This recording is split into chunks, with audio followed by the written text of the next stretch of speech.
Inner Warmup, where your inner work begins. I'm Taylor Elise Morrison, creator of Inner Workout and author of the Inner Workout book, and you, as always, are our expert guest. Thanks for being here. We've got another episode in our season exploring burnout because I'm keeping it real with y'all. The process of bringing this book into the world burned me the heck out. Shameless plug, if you haven't pre-ordered that book yet, what are you doing?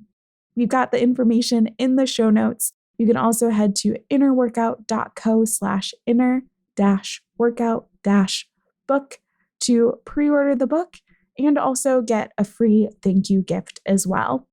Today on the show, we have my coach, Colleen Johnson. I'm so excited for you to meet her and to hear her message of living your freedom now. It's a shift in perspective to reclaim inner capacity and cultivate new solutions in business and in life. Megan currently resides in Ventura, California with her partner Alex and her pup Patrick, and you can usually find her studying. We nerd out in this episode, y'all. Hiking and taking good care. Hi, Megan. Hello. I am super excited for this conversation. There are a lot of things that we have been exploring. There are things that I want to explore a little bit more publicly on the podcast today. But before we do that, people need a chance to get to know you. So can you tell us more about what you do in the world and how you came to this work? Of course, yeah. So I am a life and leadership coach currently. I'm also in grad school for counseling psychology, which is an adventure and a wonderful experience that I'm having. But essentially in my life coaching work, in my leadership coaching work, I help folks make unconscious patterns, which I call those dominant dogma, and which essentially it's like the rules of life that we follow. I help people make those conscious so that you can consciously decide how you want to show up in life and live more freely. So with that, I kind of say that I'm an explorer of inner worlds. I'm a free thinker. I'm a pursuer of knowledge, but I get to help people on this journey as well. So I typically coach free thinkers like me, multi-passionate creators like yourself, writers, therapists. I love working with neurodivergent folks as well. And yeah, that's just like a little bit about what I do. Thank you for that introduction to you and how you approach the work that you do. You are on today wearing primarily your coach hat. We're both coaches who have coaches. You happen to be my coach. And as coaches, and you can tell me where I'm wrong, I think it's easier for us because we've had the training of coaching to understand, yeah, this is something that could be useful for me to explore with a coach. But if someone doesn't have that experience, it can be a little bit harder to figure out, do I need a coach? What could I work with a coach on? And I'd just love to hear from you. What advice would you give someone who is trying to figure out if they should work with a coach, or I don't even want to say when is it appropriate to have a coach, but when would it be useful to work with a coach, or what types of support can a coach best offer? Yeah. So I feel like I need to actually cycle back to your first question a little bit too, because I realized I didn't answer what brought me to coaching, and this answer will kind of answer that question as well. But I actually came to coaching after working with a life coach for the first time. So during a season in my life, I had been running a business with a business partner and found myself in a position where I was really like kind of at the end of my rope. I didn't know where to turn for help. The business relationship that I was in at the time had become very manipulative and codependent, just had a lot of dynamics in it that were very unsupportive. And in the past, I had worked with a therapist, a couple different therapists. And while I found them helpful in certain ways, they just didn't feel like they would be the right fit for what I needed at that time. And so the term life coach kind of entered into my sphere. I had no idea what a life coach was. And at that time, like Instagram hashtags, I think they're coming back a little bit with Reels, but Instagram hashtags were pretty prominent. And that was the only way I could think of looking for a life coach. So searched Instagram hashtags for hashtag life coach until I found someone who resonated with me. I had a wonderful first experience. I actually still work with that same coach on and off today. And for me, that was a perfect model of recognizing when a life coach is really supportive, but it's kind of evolved over time too, because now I constantly ensure that I have some type of support system. So really, I tried to evaluate this in 3 kind of different tips for someone who's trying to figure out if a life coach would be a good fit. So the first one is you always deserve to be supported. So for me, it kind of took getting to the end of my rope to realize that I needed support. But ultimately, we all deserve to be supported, whether that's with a life coach, with a therapist, our community, our partners. And so for me, as I'm speaking some advice, I suppose, to folks who are considering working with a coach, notice what type of support you need. Do you need community? Do you need an individual who's going to mirror things back to you so that you can, shift patterns in your life that are not working currently? That's kind of more of the life coach role. Do you need a business coach who's going to provide more of that consulting and advice? But ultimately, take a look at what type of support you most need and how you can fill that. The second thing is the difference between coaching versus therapy. So I'm going to take a deep breath. So coaching versus therapy is such an interesting space. So for me, as a neurodivergent individual, I have actually found coaching tends to help me get to where I want to be more successfully than therapy. However, when I'm working on really deep kind of healing and looking back at traumatic experiences and what are called complexes, then I find therapy is most supportive. And so I really have come to, again, look at what type of support do I need here? Do I need a coach? Do I need the coach that I've been working with for a while that I can kind of show up super messy and gross and she's just going to kind of handle it because we've been working together for 5 years? Or do I need my newer therapist who's going to help me evaluate my dreams and work through the unconscious patterns that are showing up in that way? And so kind of evaluating that. And I guess I want to pause, see if you have any questions so far. No, I'm loving all of this. And I think it's interesting to hear some of your pattern. And we'll talk about this more in a moment, but I'm working with you as my coach. I also am working with a therapist too. And it's been interesting for me to navigate what I want to bring into each space.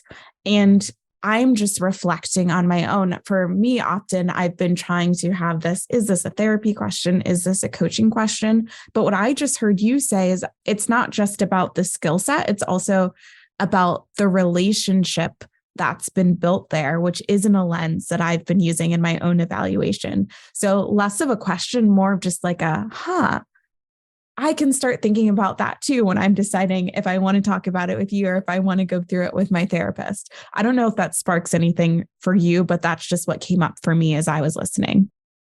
Yeah, no, I love that 100%. Well, because even as I'm studying in school, the relationship, at least within therapy, that's considered to be one of the most important things, is when you're working with a client, develop that relationship. But the fact is, every human that we're engaging with, we're going to have a slightly different relationship. You can't always, go to a therapist and they're going to try and build rapport and it's going to work, right? You're going to resonate with different people. And so for me, I don't know, I'm very attuned to the energetics in different relationships. And so, yeah, with my coach, there's a lot of different things that I would bring to her that are probably more therapeutic in nature. But because of our relationship, because of what I've seen her go through and what I have gone through, it just makes sense. And I know there have been a number of situations too where I might bring it to my therapist and they may not understand it in the same way that my coach would. But then vice versa, my therapist has different education and different way that she sees me. It's interesting too, because as I'm thinking about it, my therapist is neurotypical and my coach is neurodivergent. And so I think that impacts things too. So it's very much relational though. What is my relationship with this person? What is the history with this person? And what does that person also bring to the table in regards to their wisdom and their experience? And I kind of evaluate it from that place. but I try not to get caught up on the labels. As much as I respect like the fact that therapy is regulated and coaching is not regulated, so you can have a lot of bad coaches as well. For me, some of my most potent healing experiences have happened thus far in a coaching container versus a therapeutic container, but I still find value in both. I think I'm getting a little off track, but yeah. Well, I'm like, you're off track of what's on the paper, but you're on track on things that are interesting to me. Yeah. I'm curious then. So as someone who had these transformational experiences with coaching and has also, it sounds like, and tell me where I'm wrong, but it sounds like you have lots of experience in therapy. And then you decided to go to therapy school. Knowing that you have this nuanced relationship with therapy. Could you tell us a little bit more about why it felt important for you to build upon your coaching skill set by getting training in therapy? Oh, that's such a good question.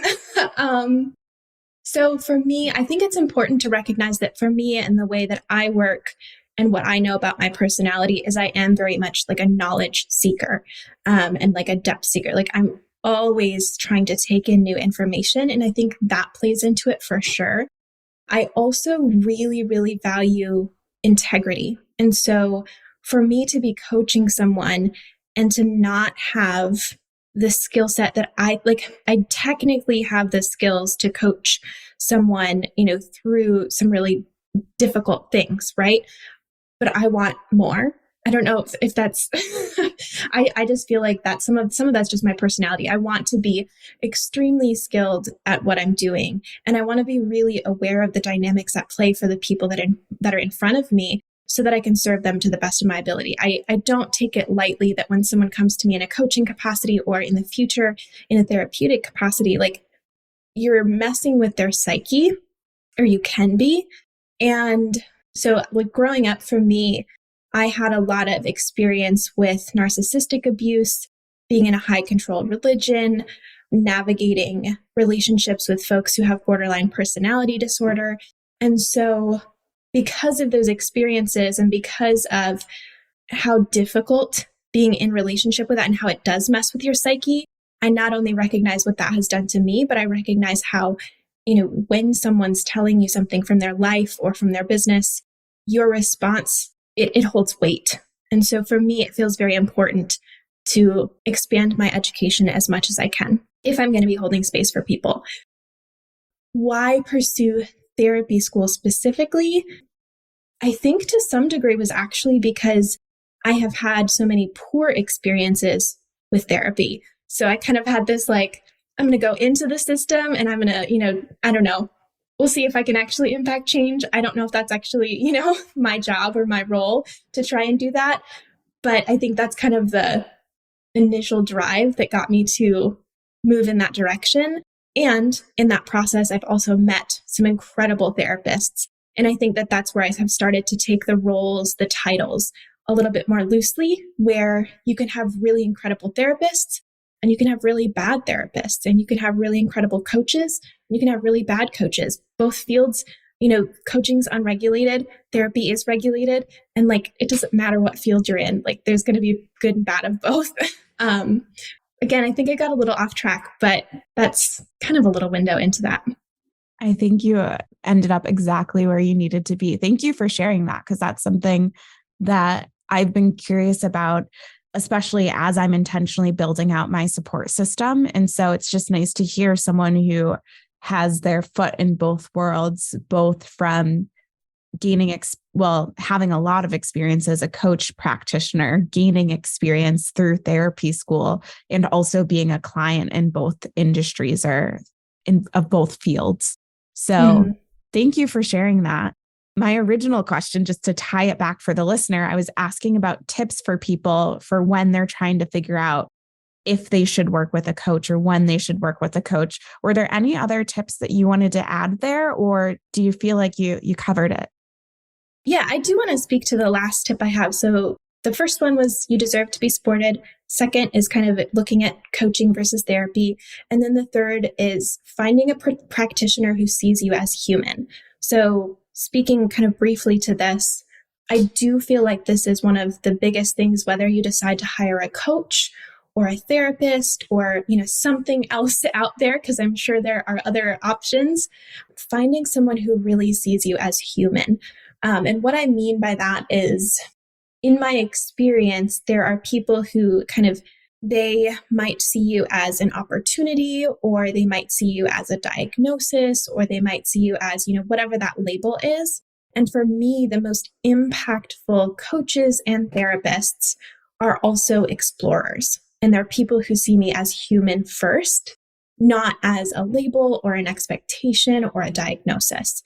And as soon as someone places some type of expectation on me, like this is just kind of one example, but sometimes when sharing my story, I can tell when a therapist starts kind of putting labels to things instead of exploring with me and seeing things, just like kind of holding things loosely. And that typically for me has been when the relationship starts to disintegrate. But it's the people that continue to hold really open, wide space and who continue to really see my highest self within me and see me as human experiencing so many different things. That's when the relationship lasts the longest and where we have really incredible success. And that's what I really work to do, is just having such a clean and clear energy. So that's my last tip. I love that tip. And it feels like you're putting words to something that I've experienced but haven't expressed before. And I started working with the therapist, and for a lot of reasons, I ended up moving to a different therapist. And reflecting back on that initial experience, a lot of what was happening was like assumption. And I'm not a therapist, but from my perspective, it seemed like almost projection, like assuming that this is what was happening. And what I love about the therapists that I work with now, and also about working with you as a coach, is that I can bring something. And yes, in therapies, there's the context of my various diagnoses. And with you, you've gotten to know me and see some of my patterns. But then there's so often that open-ended follow-up question. Instead of like closed, it must be this, let's go into this. There's an opening before we start to narrow in. And that's what makes those relationships so supportive. 100%. Yeah, I agree with everything you just said.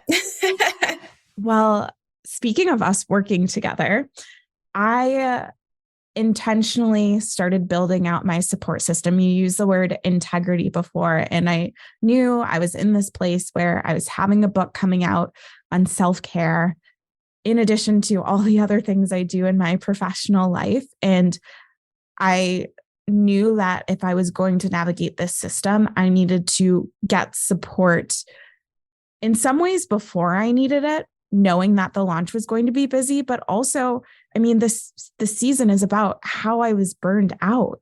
And when we started working together, one of the things I told you in my initial intake document was that I was feeling really disengaged with inner workout. And this isn't something that until now, I haven't talked about it publicly, but I was feeling so disengaged that I was like, I would maybe just shut down this business if I didn't have a book coming out that was called Inner Workout. And as I look back, I see that a lot of what was happening in that disconnection between myself and my work at large, but especially my work around Inner Workout, was a reflection of my burnout. And I'm curious to hear from you. I talk about it a little bit in the book because disconnection does come up a lot in relationship to burnout for me. But in your experience, either personally or what you've seen in clients, what role can disconnection play in either being burned out or working up to the point of burnout? Yeah. So correct me if I take this in a direction that doesn't feel supportive, let me know. But what I see when, let me gather my words here. As you're doing that, I just want to say this is one of my favorite things that you model really beautifully. And you do it in coaching sessions. You do it when we're in our Signal chat, but you'll take that pause and be like, okay, what am I actually trying to say? And there's never a rush to like get something out and say it perfectly. So you just gave me an opportunity to celebrate that thing that you do that gives me permission to do the same. Well, I'm so glad. I appreciate that feedback as well. Yeah, I find that really important. It helps me gather my thoughts and not rush into something that is misaligned as we're speaking about disconnection. So I feel like what's coming up for me, so I actually had an experience with this today, ironically. So I feel like that's just what's asking to be shared in regards to disconnection. So for me and my podcast this year, I jumped into it with a number of new things that I wanted to add to the podcast. I want to start doing a YouTube channel. I wanted to, do multiple different types of podcast episodes. And like I was, very gung ho. Everything felt aligned initially.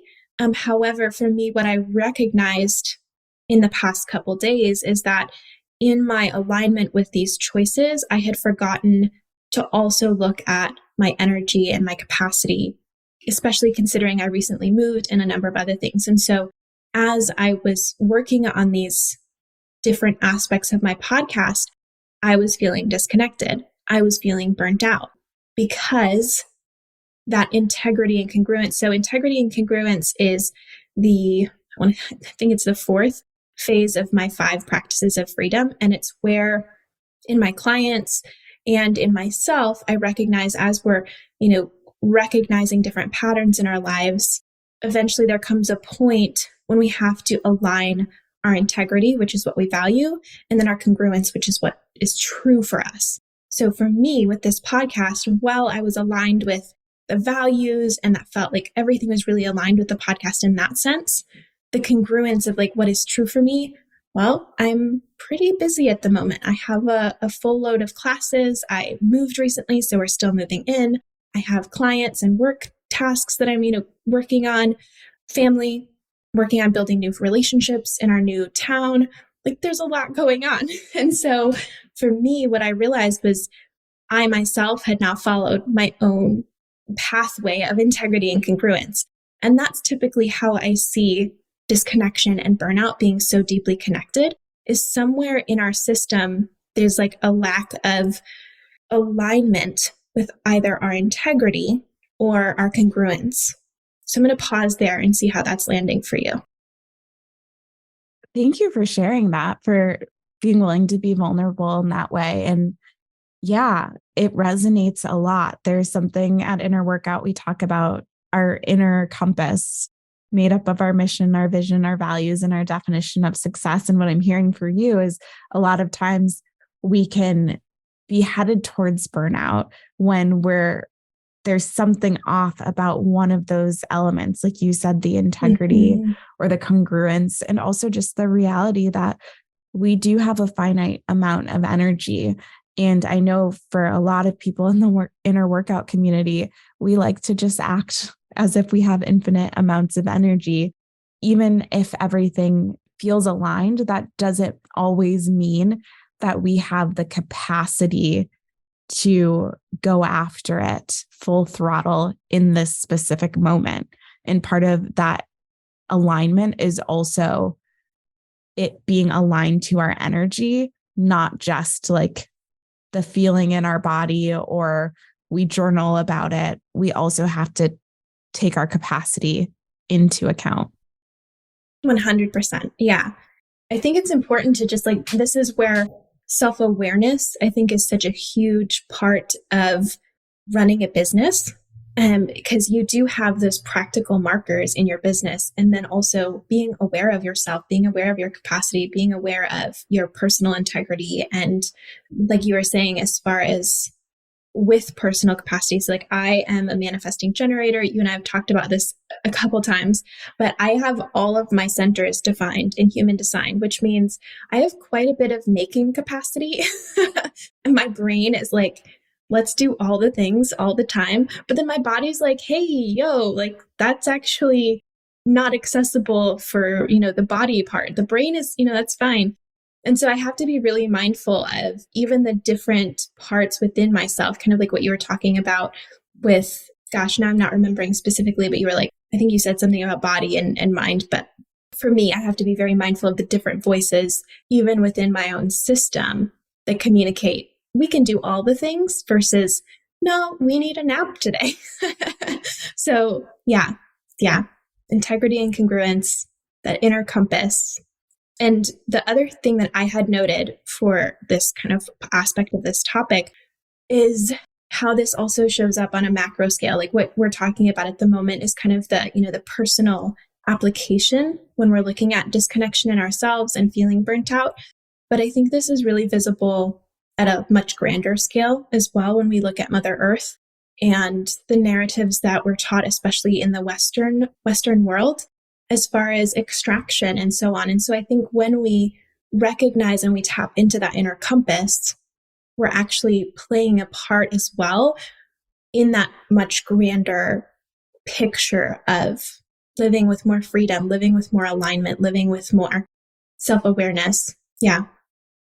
That's beautiful. I love that you tied that out. That's actually one of the concepts, you don't know this, but it's one of the concepts of my book that I'm most excited to share about more, that I call the ecosystems of care. And it's inspired by Bronfenbrenner's work around social ecology. And it's all so related. And I bet we'll talk about this more, just knowing what other questions we have coming up. But capitalism and the powers that be want to disconnect us from the reality that we are a part of nature, and the way that we interact with ourselves has an impact on the earth, for better or for worse. Yeah, 100%. Yes. Gosh, I'm excited to read your book. Yeah, now that I'm saying that, I'm like, I can give you a digital copy so you can read it early. So exciting. Cool. That was a little bit about disconnection and burnout, but something that you talk a lot about, which was definitely something that attracted me to you as a coach. You preach it and you embody it personally, is this idea of living your freedom now. And I am really excited to hear your take on this. What is the relationship between freedom, or in reality, for a lot of people, the lack of freedom, and burnout? Yeah. So the relationship between the lack of freedom and burnout. I feel like this really correlates to that integrity and congruence piece. And just the fact that when we feel trapped, we feel a lack of hope. When we feel that we don't have any options, we feel a lack of hope and a lack of freedom, which results in a lot of burnout and physical symptoms as well.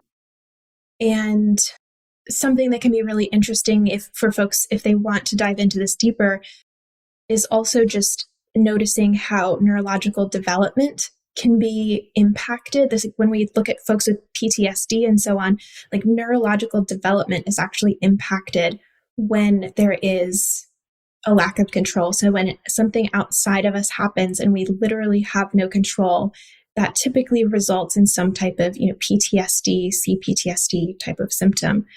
And PTSD, the way it appears, it often shows up in ways that look a lot like neurological. And actually, it does impact our brain chemistry, but it looks a lot like, having difficulty with how we're putting together sentences. It can look like, having chronic fatigue and all of these different things, right? So lack of freedom and burnout is a very real thing. So for me, when I speak of living your freedom now, it's been interesting because I've actually had to battle with using that language, because in some ways it feels like it could be a really kind of kitschy mantra, I suppose, that could feel almost dismissive. But for me, those words came both from a modeling from one of my coaches and also from reading a number of different books from folks who have been through a lot of trauma. One specific quote that I wanted to pull out is by Dr. Edith Eger. I quote her a lot on my podcast and in other places, but the quote is, "The only place where we can exercise our freedom of choice is in the present." And when I first heard this quote, it was on the Dissenters podcast. And she was sharing this story from so she's a Holocaust survivor. And she was sharing this story how when she was a child, she was at a concentration camp, I believe. It's been quite some time since I listened to this episode, but she didn't have any food. She had very little choice on her environment. But every day she found one thing that she could choose. She could eat a blade of grass. She could, pick a flower. She could, whatever it was. And for me, that felt like such, of course, it's incredibly traumatic experience still for her. But I think it's that empowering perspective that allowed her to come out of that and still maintain hope. It allowed her to come out of that and heal. It allowed her brain to continue to fire in positive ways. And so for me, this live your freedom now mantra and mentality is, okay, yes, there are a lot of things out in the world that I don't have control over. But what is in my power so that I can choose some level of freedom right here and right now? Ultimately, whether we are, in a position where there feels like we don't have a lot of control and, life is not going particularly well, etc., or we're, billionaires on the top of the world or whatever it may be, we can see that so often, folks who are in really privileged positions are not happy either. So for me, this mantra of live your freedom now, it really is an invitation to choose goodness amidst whatever chaos is going on. I think there are a lot of nuanced conversations that can be had and that I try to begin to discuss in places like my podcast and so on. But ultimately, that's what Live Your Freedom Now is for me. It's a place where we can choose hope even when the external world doesn't agree with that. And in that process, allow our brains to be familiar with the concept of freedom in the flowers outside, freedom in the colors in the room surrounding me, freedom in feeling the earth beneath my feet or, the texture of a soft blanket in my hands, finding those tiny elements of life that can bring me joy and goodness, because then, that does expand my nervous system capacity to experience freedom, to experience joy, to experience goodness, so that no matter what is going on around me, I have that inner stability. So I think that's really what that mantra is about for me. And I feel like in my experience and what I've witnessed in my clients and, what I've continued learning in various forms of education is when we can cultivate that inner stability, when we do choose to live our freedom in the present moments, we can become a little bit more elastic in how we handle situations, thus getting less burnt out. Does that make sense? Yeah, no, that makes perfect sense. And what I appreciate about having conversations with you on the podcast, but also in our coaching relationship, is that these topics are nuanced and they're rich, they're deep. We experience them a little bit differently as individual humans. Like you said, that's why it's so important to find a practitioner who sees you as a human. So that made perfect sense to me. And if anyone's listening and they're like, oh, that's not quite my story, use it as a jumping off point. Like what felt weird about it and how would you change it to make it feel truer and more authentic to your experience? Like we're all just individuals sharing the expertise that we have around ourselves. And yeah. 100%. That was me getting on a soapbox because self-expertise is something that's important to me personally. No, I thought the way that you shared that really resonated for me. Yeah. And I do want to share too, I feel like kind of speaking to what you said as far as really that self-responsibility and self-ownership and self-trust, like, that's, that comes back to the practitioner seeing you as human and seeing you as like a capable individual who can trust yourself. That's huge. But with this Live Your Freedom Now message as well, I feel like it's important to state that it is so incredibly nuanced, and I encourage you to take what serves you and leave the rest, especially as it's a marketing message. Like if we're going to get into business, this is a phrase that, yes, is meaningful to me, but it's also a message that I worked with a business coach on that will ideally land with people. And so it's very concise and tight and like phrased in a certain way and all of these different things. And that's how, business functions. And that's how, living in a world that is incredibly nuanced, but also in a world where we need to make money, there's like tension there sometimes. So yeah, take what serves you, leave the rest, and know that there's so much room for exploration in any message that you hear out there. Thank you for that. That was so well said. I've got just a couple more questions for you. And one, to bring it back to my own experience working with you as a coach, at this point, we're like, what, 6 sessions in and about three months, maybe a little over 3 months in. And it's been fun to see myself, like, speaking of connection, reconnect to my creativity and to my curiosity and to my joy. And I know I'm not alone in this, again, just because of conversations that I've had with other people in my orbit. But joy and play, those two things especially, can get drowned out of the conversation around personal development. What's your take on that? Why do you think those things get conveniently left out of personal development? And what's the impact that it can have on us as individuals? Oh, goodness. Okay. Yes. It's so funny when I try to engage in these conversations, sometimes the way my brain works is I tend to see everything as so interconnected. And so sometimes I have a difficult time expressing in words the map that I see in my head. But essentially, joy and play. So joy and play, even as we were just speaking, as I just mentioned, kind of marketing, if you experience joy and play without the need of something outside of you, it kind of throws off the whole system that we exist in as far as capitalism.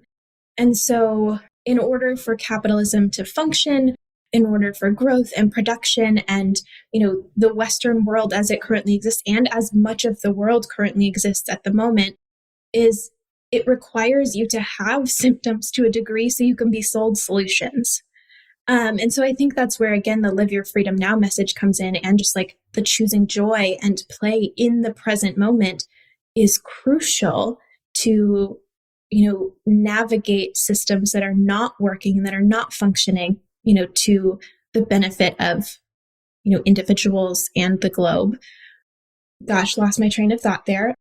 Choosing joy and play is crucial. Like when we choose joy, when we choose play, and I don't mean that in a bypass difficult experiences way. I mean, honor your current experiences and also hold space for joy and play. When we do that, we are actively rebelling against the systems. I'll pause there for a second. How's this landing for you? This makes sense to me. And it is all interconnected. Mm-hmm. I mean, it's almost, I'm getting distracted now, but yeah, it makes a lot of sense that we need to be disconnected from those things so that people outside of us can sell them back to us with a hefty price tag. Yeah. Like even, I'm going to just jump to my website really quick. The phrase that I have on my website says, you've been sold a singular vision of happiness, belonging, and success, but you were never meant to fit in the mold. So just that first phrase, you've been sold a singular vision of happiness, belonging, and success. Even what we see joy as being, even what we see play as being, often without realizing it, this is where those unconscious patterns are. Without realizing it, we've been sold from marketing companies, from, skincare companies, from, whoever else is out there, what it actually looks like to experience joy. You have to have clear skin in order to experience joy. You have to have, XYZ, tool or type of furniture or, whatever it is. I'm not coming up with good examples, but you have to have this thing in order to experience happiness, belonging, and success. And until you have that, you're kind of an outsider, right? And so that's where, like, living your freedom now, choosing to find moments of joy in this present moment, that's actually what cultivates true joy, true happiness, true belonging. You weren't meant to fit in these molds of what society and capitalism have cultivated to sell you something. You were actually meant to live free and wild as you are with all of the things. The final thing that I'd like to ask of you before I invite you to share where everyone can find you is we talked about a lot. We talked about burnout and how it relates to freedom, how it relates to disconnection, why we are disconnected from joy and play in the personal development conversation. We talked about my own journey with you as a coaching client. If you could offer up one reflection question, something for someone who's listening to take with them and integrate some of this into their own life, what's the reflection question that you would offer up to them? I feel like it just seems really simple, but what ultimately comes to mind is, what is one way that you can live your freedom today? And if there were no rules, no shoulds, no have tos, no, whatever else there may be, like, what do you desire for your life right now? Sorry, this is more than one question. And then kind of going back to the burnout aspect of things, what are the agreements that you're currently in, agreements with yourself and with others, and which agreements feel really good and which agreements don't? And because that's usually like when you look at that, and what I mean by that is like, oh, I've agreed to, sit at my desk every day to write 10 words, or to, I have an agreement with my workplace that I'm going to go into work from this time to this time. Whatever the agreements are, they can look like anything. Like, which agreements feel really good and which ones need to be reevaluated? Because usually in that's where you'll find symptoms of burnout, symptoms of misalignment that can come forth in very different ways. So, yeah. Thank you so much for those beautiful reflection questions. If people want to get to know more of you and your takes on freedom and your beautiful interconnected deep dives that you do, where can they stay in relationship with you? Or how can they stay in relationship with you? Totally. So the very best place to connect with me is really on my email list. And you can access that at megscolleen.com. That's megscolleen.com. I am on Instagram. I'm not really posting much on Instagram these days. I've decided to kind of opt out of social media. But I do check in on there and do post stories and respond to DMs and such. So those are the two best places to find me. Well, lovely. Thank you so much for this conversation. You gave me a lot to think about, and it's just fun to share a little bit of this. Working with you has been really transformational for me. And so it's fun to give folks a little peek into that. Of course. Yeah. Thank you so much for having me. And as always, it's a pleasure to spend time with you and to kind of explore things with you as well. Thanks so much for your time. And thanks as always for your expertise. If you haven't pre-ordered the Inner Workout book yet, please do that. We've got all the information in the show notes, so you can go to innerworkout.co/inner-workout-book to claim your free gift. If something in this podcast resonated with you, share it with a friend. I bet they would love to join in on the conversation as well. And if you haven't already subscribed, rated, and reviewed the podcast, please take a minute to do that. It makes a world of difference for the show. I'm so excited for you to hear what's next in this season exploring burnout. Take care.